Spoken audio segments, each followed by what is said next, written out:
Hello friends, chase the goal के इस online platform पे आपका स्वागत है। हम डिस्कस करेंगे ज्वालामुखी के बारे में। हम डिस्कस करेंगे ज्वालामुखी से निकलने वाले मैग्मा का उद्गार किस प्रकार से हो रहा है उसके बारे में। तो आपको यहां पर स्क्रीन पे एक डायग्राम दिख रहा है। उस डायग्राम के अंदर हमने ज्वालामुखी को ही डायग्राम में ड्रॉ कर रखा है। इस डायग्राम में क्या क्या दिख रहा है? इस डायग्राम के अंदर एक आपको लेयर दिख रही है, मेंटल की लेयर। एक आपको दिख रहा है यहाँ पे मैग्मा चेंबर। एक दिख रहा है आपको ज्वालामुख, एक काला डेरा या कालडेरा और एक क्रेटर। ठीक है, तो होता क्या ज्वालामुखी, किन कारणों से बनता है और ज्वालामुखी जो है उस ज्वालामुखी से मैग्मा कैसे निकलता है, ये सब का सब हम डिस्कस कर चुके हैं ऑलरेडी। आपने अगर अभी तक वो क्लास नहीं देखी है तो जाकर के आप क्लास देख सकते हैं हमारे चैनल के ऊपर। प्लेलिस्ट के अंदर जो इंडियन जियोग्राफी प्लेलिस्ट है उसके अंदर ज्वालामुखी की वह क्लास ऑलरेडी अपलोड की जा चुकी है, तो आप वहां से उस क्लास का फायदा उठा सकते हैं। छोटी मोटी चीजें जो है मैं यहां से आपको रिवाइज करवा देता हूं कि ज्वालामुखी जो है एक शंकुआकार स्ट्रक्चर होती है। ज्वालामुखी शंकु हो गया। ज्वालामुखी क्या होता है? ज्वालामुखी एक शंकुआकार स्ट्रक्चर है और इस शंकुआकार स्ट्रक्चर का डायरेक्टली कनेक्शन हमारी मेंटल लेयर जो है, उस मेंटल लेयर के अंदर जो मैग्मा चेंबर है, जो प्लास्टिक दुर्बल मंडल होता है मेंटल के अंदर 100 से लेकर 200 किलोमीटर की गहराई पर, उससे डायरेक्टली क्या होता है? उससे डायरेक्टली इसका कनेक्शन होता है। ठीक है, किससे होता है? प्लास्टिक दुर्बल मंडल से डायरेक्टली इसका कनेक्शन होता है। वहां से एक ज्वालामुख, एक नलीनुमा संरचना निकली हुई होती है जिसको ज्वालामुख बोलते हैं, और उस ज्वालामुख से मैग्मा जो है वो बाहर निकलता है। प्रथम बार विस्फोट के कारण से जो ज्वालामुखी के ऊपर संरचना बनती है वह क्रेटर कहलाती है, और द्वितीय बार जो विस्फोट हो जाए, दूसरी बार विस्फोट हो जाने से क्रेटर जो है वो विस्तृत हो जाता है, क्रेटर जो होता है वो फैल जाता है, तो इसके कारण से बनी संरचना कालडेरा के नाम से जानी जाती है। ये सभी हम अपनी लास्ट क्लास के अंदर डिस्कस कर चुके हैं। आज हम बात करेंगे कि ज्वालामुखी जो है उस ज्वालामुखी क्रिया के कारण से जो ज्वालामुखी का उद्गार होता है, यह उद्गार कितने प्रकार का होता है। या तो कैसा उद्गार होता है? देखो, ज्वालामुखी से जब भी मैग्मा निकलता है ना, वह मैग्मा दो तरीके से निकल सकता है। कैसा निकलेगा? या तो केंद्रीय उद्गार होगा, यानी कि यहां से क्या होगा? डायरेक्टली निकल रहा है, तो या तो क्या होगा ज्वालामुखी से, या तो ज्वालामुखी जो है उस ज्वालामुखी से केंद्रीय उद्गार की क्रिया होती है या दरारी उद्गार की क्रिया होती है। दोनों ही क्रियाओं से बनने वाली संरचनाएं अलग अलग होती हैं। जैसे कि अगर जब दरारी उद्गार होगा, जब कैसा उद्गार होगा? जब दरारी उद्गार पाया जाएगा ज्वालामुखी से, तो उस दरारी उद्गार के कारण से क्या बनेगा? उसके कारण से ज्वालामुखी पठार बनेगा। ज्वालामुखी पठार का निर्माण होगा कब? जब दरारी उद्गार होगा। और जब केंद्रीय उद्गार होगा बच्चों, तो केंद्रीय उद्गार से क्या बनेगा? केंद्रीय उद्गार के कारण से क्या बनेगा? केंद्रीय उद्गार के कारण से ये जो ज्वालामुख शंकु आपको दिख रहा है, ये शंकुआकार स्ट्रक्चर दिख रही है ना आपको, यह शंकुआकार स्ट्रक्चर उस केंद्रीय उद्गार के कारण से ही बनती है। मतलब ज्वालामुखी पर्वत का जो निर्माण हो रहा है, कौन से पर्वत का? ज्वालामुखी पर्वत का जो निर्माण हो रहा है, उस ज्वालामुखी पर्वत के निर्माण के लिए क्या, कौन जिम्मेदार है? उस ज्वालामुखी पर्वत के निर्माण के लिए केंद्रीय उद्गार जो है वो जिम्मेदार है। क्लियर हो रहा है इतना? तो ज्वालामुखी क्रिया के दौरान भूगर्भ से निकलने वाला मैग्मा जो है वो दो तरीके से उद्गार करता है। पहला कौन सा है? दरारी उद्गार है।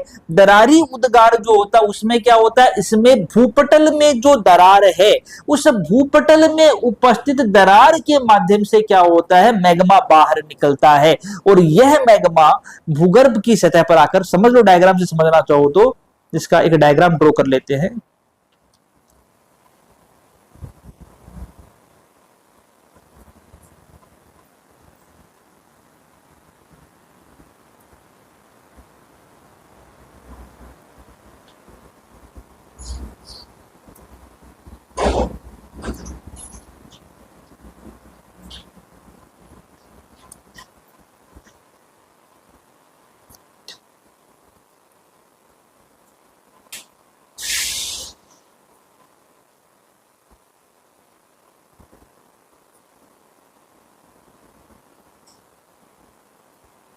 ठीक है, तो ये स्ट्रक्चर आप देख सकते हो। हुआ क्या बच्चों यहाँ पे? ये क्या है? ये है आपका दरारी उद्गार। दरारी उद्गार, ठीक है। तो ज्वालामुखी में विस्फोट हुआ। ज्वालामुखी में विस्फोट होने के कारण से जो भूपटल था, उस भूपटल के अंदर प्रेजेंट दरारों के माध्यम से क्या हुआ, जब मैग्मा या लावा जो है वो भूगर्भ के सतह, वो हमारी भूपटल के सतह पर आकर के इकट्ठा हुआ, तो बनने वाली स्ट्रक्चर जो है वो क्या बनी, बनने वाली स्ट्रक्चर ज्वालामुखी पठार का निर्माण करती है। बनने वाली स्ट्रक्चर किसका निर्माण कर रही है, बनने वाली स्ट्रक्चर ज्वालामुखी पठार जो है उस ज्वालामुखी पठार का निर्माण करती है। ये कौन सी ज्वालामुखी क्रिया है, ये बाह्य ज्वालामुखी। देखो ज्वालामुखी क्रिया दो प्रकार की होती हैं, एक होती है आंतरिक ज्वालामुखी क्रिया, एक होती है बाह्य ज्वालामुखी क्रिया। आंतरिक ज्वालामुखी क्रिया का मतलब क्या होता है, आंतरिक ज्वालामुखी क्रिया का मतलब होता है कि जब ज्वालामुखी के विस्फोट होने के कारण से निकला हुआ मैग्मा पृथ्वी की सतह के नीचे ही जम जाए, तो इस प्रकार की ज्वालामुखी क्रिया को आंतरिक ज्वालामुखी क्रिया कहते हैं।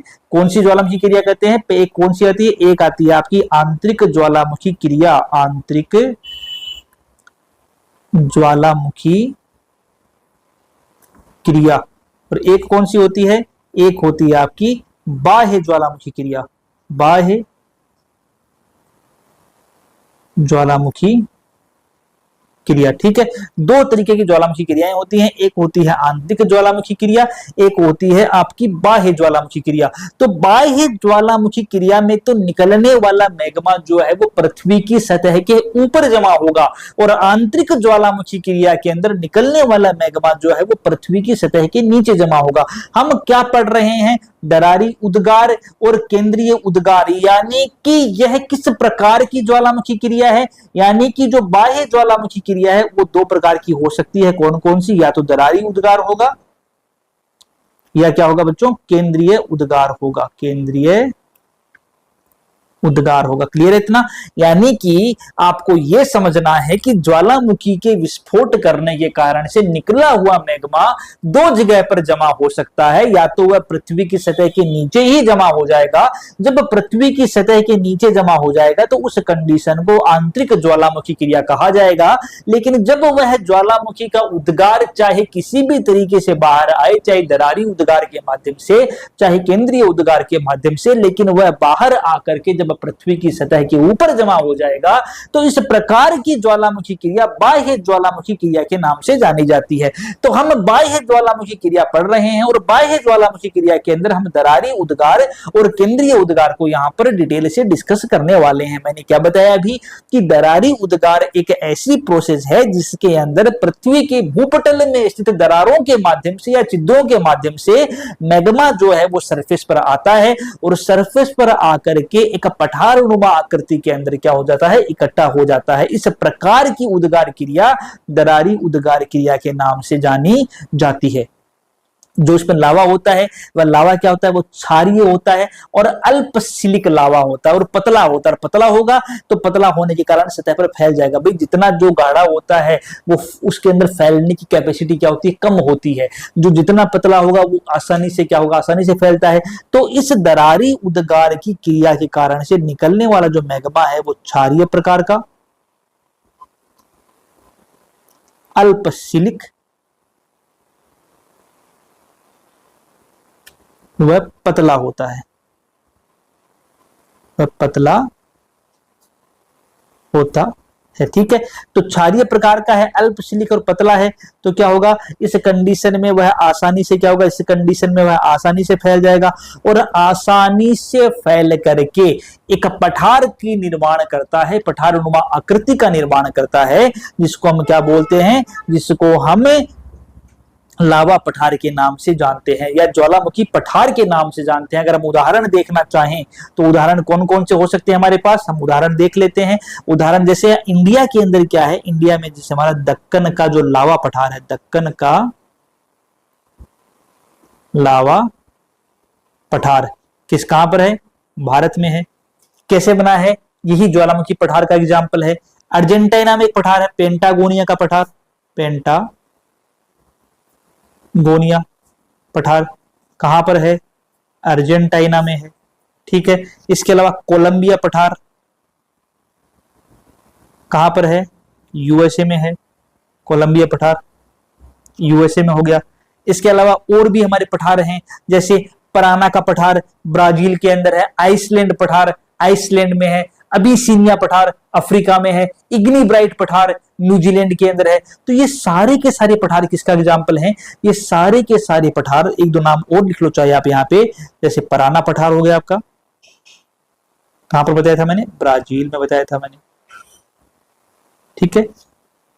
आइसलैंड पठार लिख लो, आइसलैंड पठार कहां पर है? आइसलैंड के अंदर है। अबिसिनिया पठार, अबिसिनिया पठार अफ्रीका के अंदर है, ठीक है। तो ये सारे के सारे पठार किसके एग्जाम्पल हैं? ये सारे के सारे पठार लावा पठार के एग्जाम्पल हैं। और यह जो लावा पठार है, इस लावा पठार पर बेसाल्ट की संरचना के कारण से जो मिट्टी बनती है, देखो हमने पहले पढ़ाया था आग्नेय चट्टानें और बेसाल्ट चट्टानें। आग्नेय चट्टानें क्या होती है? जब मैग्मा का डिपोजिशन पृथ्वी की सतह के अंदर होता है तो आग्नेय चट्टानें बनती है, और पृथ्वी की सतह के ऊपर होता है तो बेसाल्ट चट्टानें बनती है। अब लावा पठार से मैग्मा बाहर निकला है तो क्या बनाएगा? बेसाल्ट चट्टानें बनाएगा, और बेसाल्ट की संरचना के टूटने के कारण से जो मिट्टी बनेगी वो काली मिट्टी बनेगी। तो जहां पर भी लावा पठार पाए जाएंगे, उन सभी लावा पठार वाली जगह पर मिट्टी कौन सी पाई जाएगी? जहां पर भी लावा पठार पाए जाएंगे, उन लावा पठार वाली जगहों पर मिट्टी कैसी पाई जाएगी? काली मिट्टी पाई जाएगी। कौन सी मिट्टी पाई जाएगी? काली मिट्टी पाई जाएगी। और काली मिट्टी कौन सी फसल के लिए अच्छी होती है? हम सबको पता है कि जो कपास की फसल होती है, उस कपास की फसल के लिए हमारी काली मिट्टी क्या होती है? बहुत ही महत्वपूर्ण होती है, बहुत ही अच्छी होती है। क्लियर है? इतना समझ में आ गया तो बहुत अच्छी बात है। दूसरा ज्वालामुखी उद्गार हमने क्या बताया था? दूसरा हमने आपको बताया था केंद्रीय उद्गार, ठीक है। केंद्रीय उद्गार का मतलब क्या होता है? केंद्रीय उद्गार का मतलब होता है कि जब ज्वालामुखी जो है वो भूपटल को तोड़ते हुए एक विस्फोट के साथ ज्वालामुखी फूटेगा, और फूट करके भूपटल को तोड़ते हुए किसी पतले छिद्र के माध्यम से ऊपर आ रहा है। तो इस प्रकार से जो संरचना बनती है वो केंद्रीय उद्गार की संरचना कहलाती है। आप देख सकते हो यहाँ पे डायरेक्टली हमने डायग्राम में यही तो बनाया था। ये वाला डायग्राम दिख रहा है आपको, जो ये वाला आपको डायग्राम यहाँ पे दिख रहा है पूरा का पूरा बच्चों, ये डायग्राम किसको बता रहा है? ये डायग्राम बता रहा है आपको केंद्रीय उद्गार के कारण से बने हुए ज्वालामुखी को, केंद्रीय उद्गार की स्ट्रक्चर को बताने का काम कर रहा है। तो हुआ क्या कि ज्वालामुखी में विस्फोट हुआ, विस्फोट के साथ मैग्मा निकला, और मैग्मा ने क्या किया? सतह पर आकर के एक ज्वालामुखी पर्वत का निर्माण किया, एक ज्वालामुखी शंकु का निर्माण किया, और पूरी की पूरी संरचना जो शंकुआकार है वो ज्वालामुखी पर्वत के नाम से जानी गई। यहां पर क्या था? वहां पर क्षारीय और अल्पसिलिक निकल रहा था मैग्मा, और पतला था, इसलिए वो क्या बना रहा था? वह आपका ज्वालामुखी पठार बना रहा था। यहां पर जो मैग्मा निकलता है वो एसिडिक नेचर का होता है, सिलिका प्रधान होता है, और साथ ही साथ गाढ़ा होता है। इस कारण से यहां पर क्या होता है? इस कारण से यहां पर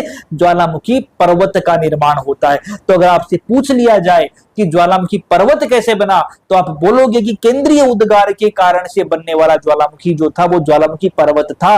अगर पूछ लिया जाए ज्वालामुखी पठार कैसे बना, तो दरारी उद्गार के कारण से बनने वाला ज्वालामुखी जो था वो क्या था? वो आपका दरारी उद्गार के कारण से बनने वाला ज्वालामुखी जो था वो कौन सा ज्वालामुखी था?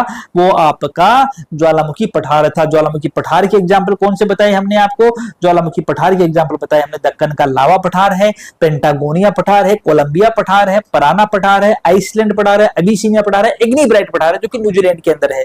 तो ये सारे के सारे ज्वालामुखी पठार के एग्जाम्पल थे। चूंकि पठार के ऊपर मैग्मा का डिपोजिशन आउटसाइड हुआ है तो बनने वाली चट्टान बेसाल्ट की चट्टान थी, और बेसाल्ट की चट्टान के टूटने के कारण से बनने वाली मिट्टी काली मिट्टी थी। और यह जो काली मिट्टी है, इस काली मिट्टी की खास बात क्या होती है? कपास की जो फसल होती है ना हमारी, वह कपास की फसल काली मिट्टी के अंदर अच्छे से पैदावार देती है। हम पूछ ले कि दक्कन का जो लावा पठार है वहां पर कौन सी फसल के लिए उपयुक्त है, तो दक्कन का लावा पठार किससे बना है? आपका डायरेक्टली आंसर आना चाहिए कि यह बना हुआ है हमारे बेसाल्ट चट्टान के कारण से, यानी कि वहां पर काली मिट्टी पाई जाएगी, और काली मिट्टी है वहां पर तो कपास की फसल के लिए वह एक महत्वपूर्ण जगह है, कपास के लिए वह एक न्यूट्रिटिव जगह है जहां पर कपास आसानी से फल फूल सकती है।